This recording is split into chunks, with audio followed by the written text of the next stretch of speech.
இந்த மாதிரி ஒரு டிஷ் உங்களோட வாழ்க்கையிலே ட்ரை பண்ணிக்க மாட்டீங்க. எப்படி செய்கிறேன்னு சொல்லித்தாரேன், பார்ப்போம் வாங்க.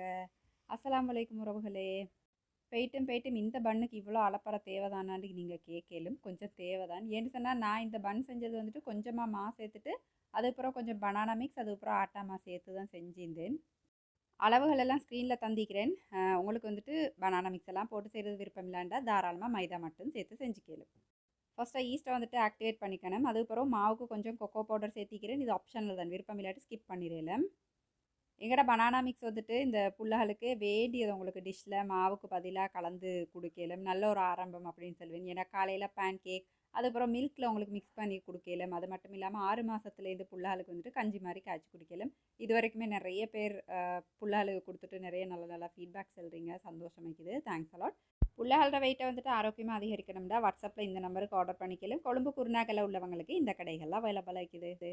ஃபஸ்ட்டாக மாவை வந்துட்டு ஒரு மணித்தியாலம் புளிக்க வச்சிடணும். அப்படியே பொங்க விட்டுட்டு அதுக்கப்புறம் போல்ஸ் பிடிச்சி அதையும் ஒரு 15 நிமிஷம் அந்த மாதிரி பொங்க விட்டுட்டு பன் வந்துட்டு இந்த மாதிரி செஞ்சு அதையும் ப்ரூஃப் பண்ணணும் டபுள் சைஸ் ஆகிற வரைக்கும். மேலால் சீனி பாகு மாதிரி கொஞ்சம் அப்ளை பண்ணிவிட்டு சீனி தூவிட்டு 180 பாகை செல்சியஸில் ஒரு 15 நிமிஷம் பேக் பண்ணி எடுத்தால் சரி, ஒரு நல்ல ஒரு கோல்டன் ப்ரௌன் கலர் வர வரைக்கும்.